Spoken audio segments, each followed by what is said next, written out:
Today's lesson is on standard deviation. Be sure to print out the PowerPoints before you begin the lesson.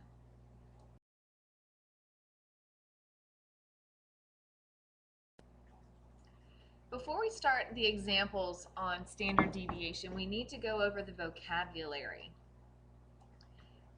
This symbol here is called mu, and it means we're looking for the mean, the average. N is your number of data in the set. So however many things that you're comparing is going to be represented by N.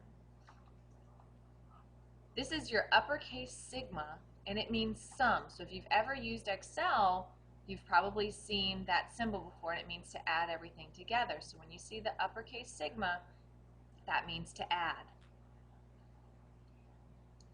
The next symbol is your lowercase sigma, and that's representing your standard deviation. And Z represents the Z-score, which is your distance from the average, which again is mu.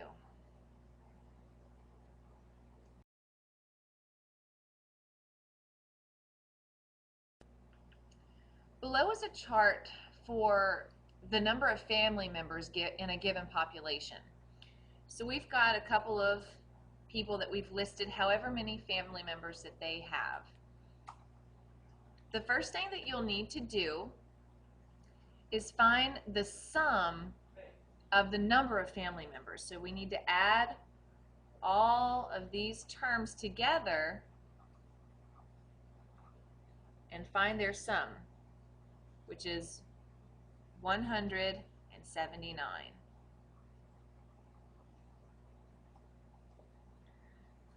From here, we need to find mu. So we need to take our 179 and divide it by the number in the data set, which is 7. So 179 divided by 7 gives us 25.57.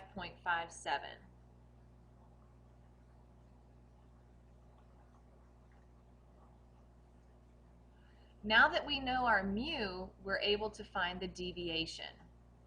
Deviation says that we're taking the number of family members and subtracting the average.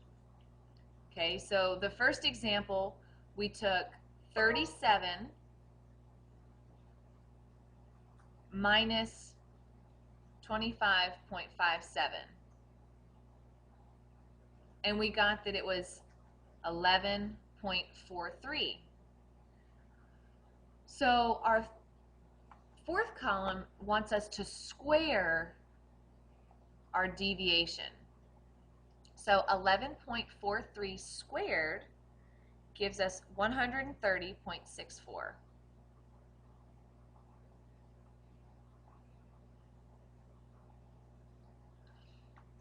Same thing when we're finding our square for cat.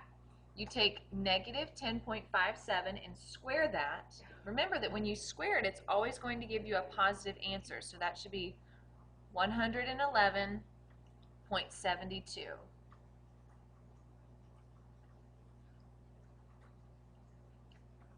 For Cassidy, we're missing her information regarding the deviation.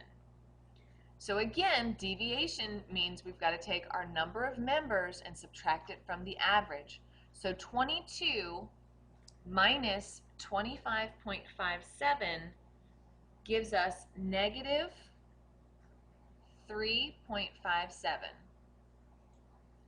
If you square negative 3.57, you get 12.74.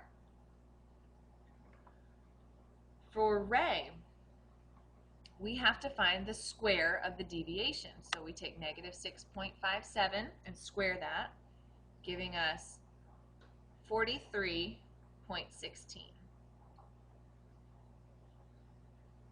For Travis, we need to find our deviation. So take 16 minus 25.57 and you get negative 9.57.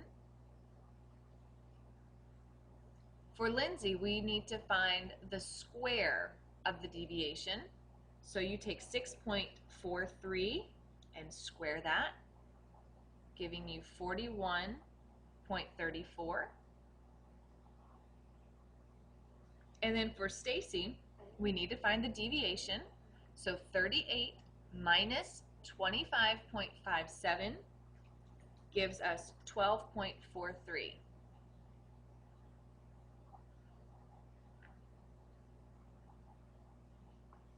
Okay. All right, so now that we have all of our data filled in on our columns, we need to find the sum of each column. So the deviation should equal 0. Now ours, if you add everything up, it's going to give you 0.01. Very, very, very close to 0. The reason it's not exactly 0 is because we did round some of those numbers, which made it not have an exact 0, but it's very close, so that's fine. And then we need to find the sum of our squares. So we add up all of the numbers in our squared column, and you get 585.68. Okay, so make sure that you refer to this slide when we move on.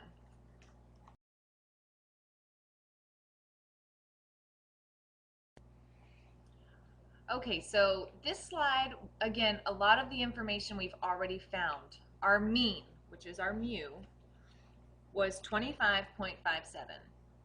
So we already found that, and we've already been using that information to fill out our chart on the previous slide.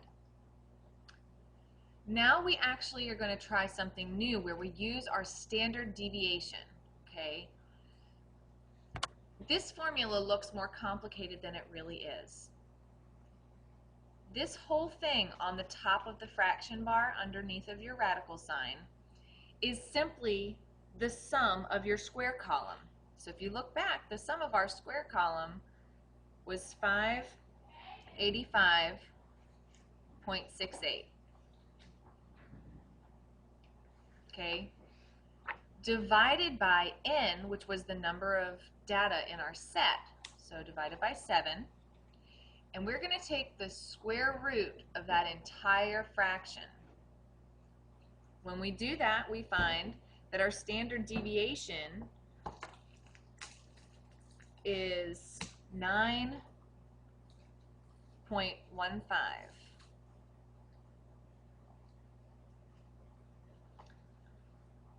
Then what we're going to ask you to do is find your z-score. Okay, so we're going to find the z-score.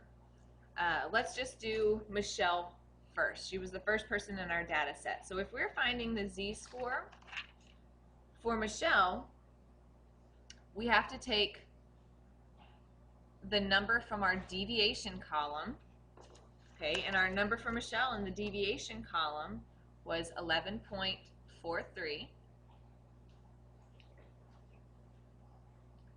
And divide it by our standard deviation, which was 9.15. And that gives us a z-score for Michelle of 1.25.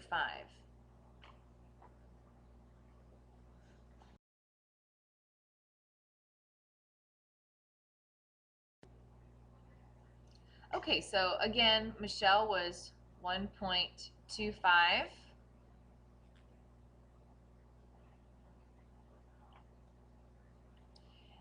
And now we need to find Kat's z-score. So Kat's deviation was negative 10.57 divided by the deviation of 9.15, which gives us a z-score for Kat of negative 1.15.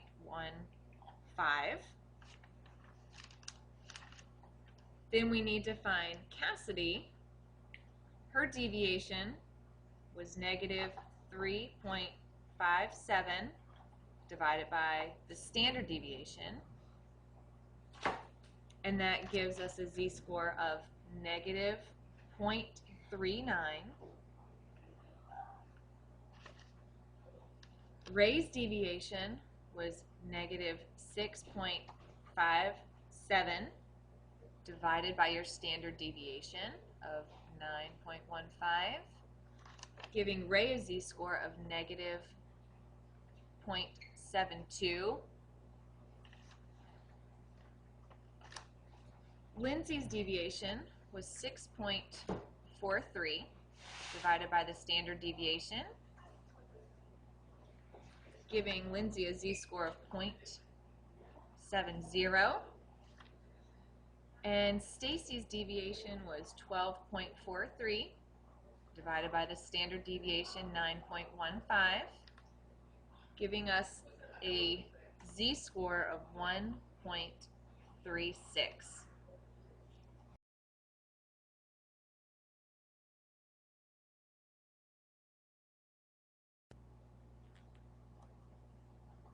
Okay, so now what we're going to do is take our z-scores from the prior slide and we are going to put those on our bell curve. Before we can put them on the bell curve, we need to put down the values for the vertical lines that you see on the picture. The first vertical line that is directly in the middle of the bell curve is your mu. It's the average. And we said our average value was 25.57. Well, if I'm going to add one standard deviation to get to my next line, I need to add 9.15 to my average, which gives me 34.72. If I'm going to get two standard deviations away from the mu, then I have 43.87. That's the value of however many places that standard deviation is away from the average. Again, got to do the same thing on the other side, so I need to subtract one standard deviation, which gives me 16.42, and then subtract two standard deviations, giving me 7.27. From here, I need to put our z-scores on the bell curve. Z-scores have nothing to do with the numerical values that we just put on the bars for the standard deviations. Z-score tells us which percentage are we going to be in away from the average. So, for example, Travis was negative 1.04. So I have to go to negative 1, and Travis is going to be just barely past negative 1 for his z-score. So I'll put his score, negative 1.04. Ray was negative 0.72. So I go, pretending like this is a number line, negative 0.7 is going to be somewhere near here. So this is going to be Ray, and that's negative 0.72. Kat was negative 1.15. So Kat, again, she's just past Travis, and that was negative 1.15. Cassidy was negative 0.39. So she's not quite halfway. So this is Cassidy, negative 0.39. Michelle was 1.25. So now we're looking at the positive, and she's past 1, and she's 1 1/4. So she's over here.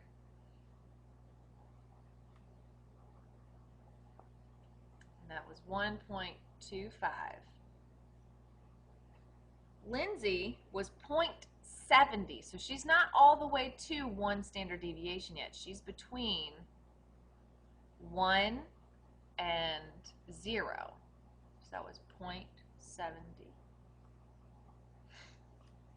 And then Stacy was 1.36. So she's going to be just past Michelle at 1.36. That's how you're plotting your z-score. Now what the bell curve tells us is that 1 standard deviation above or below the mean represents 68% of our data. Now if we had a bigger data set, this would be a little bit more accurate, but let me just give you the explanation of what the standard deviations mean. Within 2 standard deviations, you're probably going to have about 96% of your population fall in between 2 standard deviations from the mean. And then if you look at the entire bell curve, you should have 100% of your data that falls somewhere on the bell curve.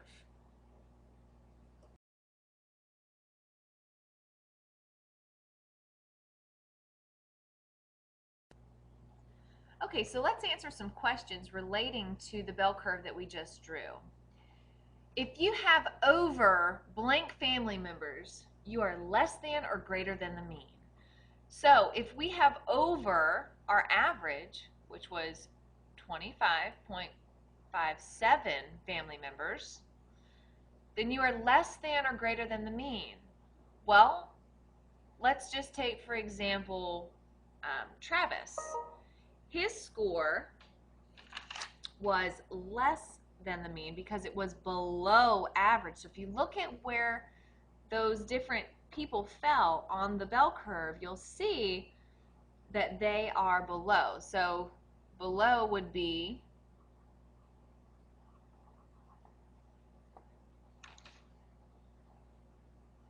Kat, Travis, Ray, and Caitlin.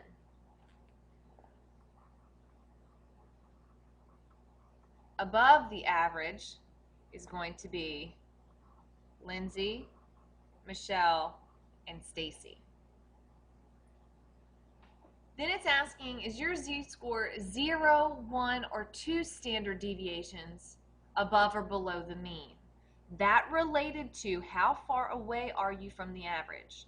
Okay, and we drew the picture on there. So we didn't have anybody that was 0 standard deviations away, because that would have meant that they were directly on the average. Within 1 standard deviation was Ray, Cassidy, and Lindsay. Okay, and that was within 1 positive or negative. And then within 2 standard deviations were Kat, Travis, Michelle, and Stacy. And 3 we've already done when we found our z-scores and plugged them into the bell curve. So we've already done the 3rd question on this slide.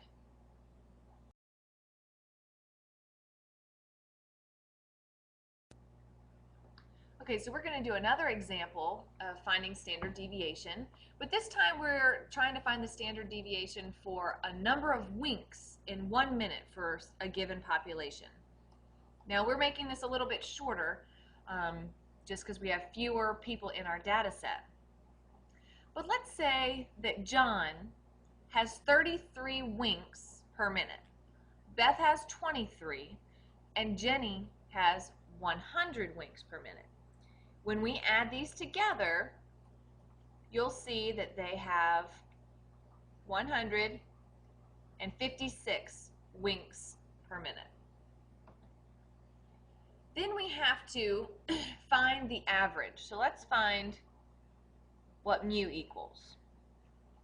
156 divided by 3 gives me an average of 52 winks per minute.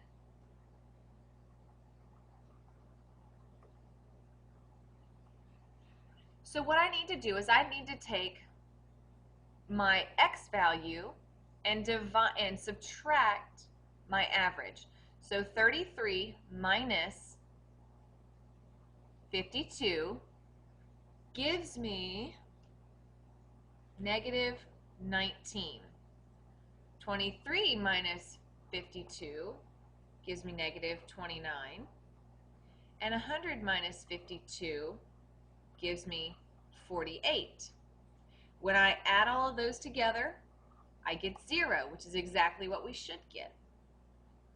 Then I'm going to take the values in this column and square them. So none of my answers should have a negative.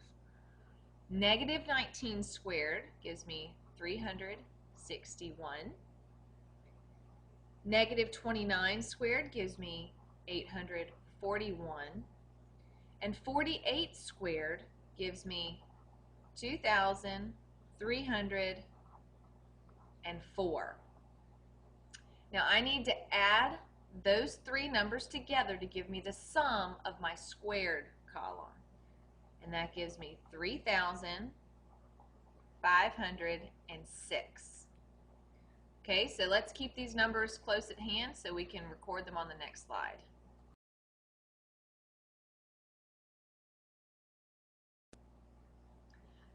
Okay, so again, from our previous slide, we said that our mean was 52 winks a minute. Now our standard deviation is found by taking our sum of the squareds, which was 3,506, and dividing it by the number in our data set, which was 3, and then taking the square root of that whole fraction. When we do that, we find that our standard deviation is 34.19. And what we're going to do is find the z-scores using this formula on our next slide.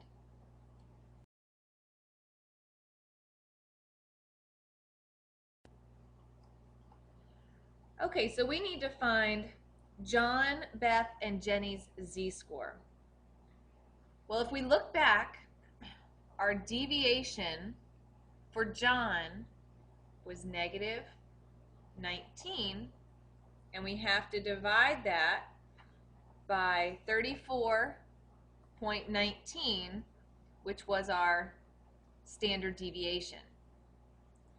That gives us a z-score of negative 0.56. Beth was negative 29 divided by our standard deviation, which gives us a z-score of negative 0.85. And then Jenny had 48 as her deviation, divided by 34.19, which gives her a z-score of 1.4. So now we need to take these z-scores and put them on our bell curve.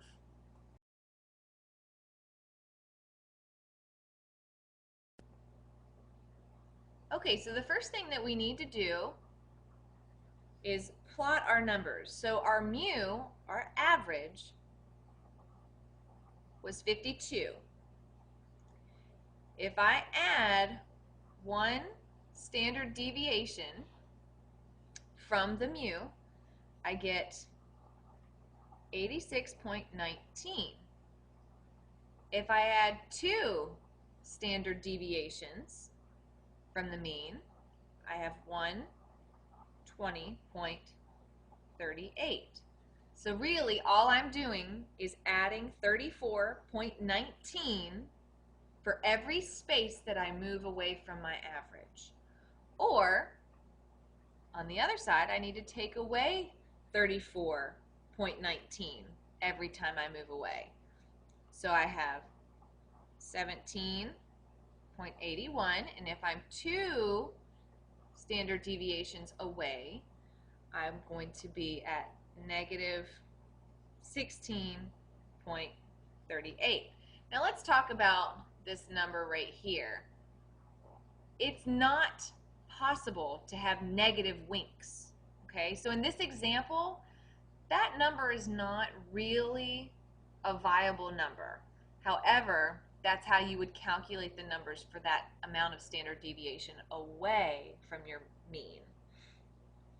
Okay, so now we need to plot where John, Beth, and Jenny fall on the bell curve. John was negative 0.56. So he's almost at negative 1/2.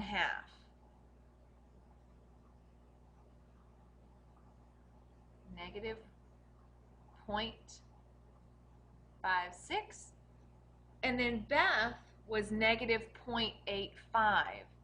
So she's closer to negative 1, but not quite there. And then Jenny is positive 1.4. So she's past 1 standard deviation, and she is almost at 1.5. So this is Jenny, and she's 1.4 standard deviations away from the mean. So now let's go to the next slide and answer some of those questions.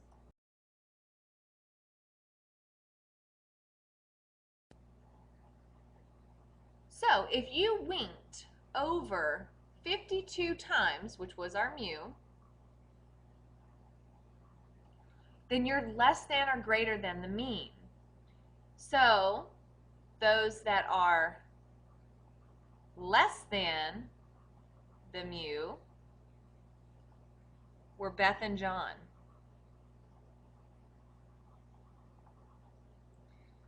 Greater than the mu was Jenny.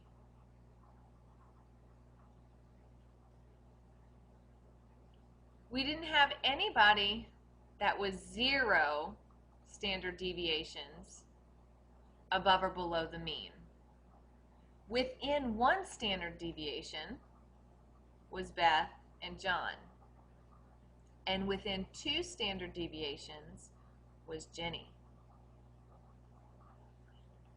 And again, this last question does not apply because we have already found all of the individual standard deviations based on their z-scores, and we've already plotted those on the bell curve.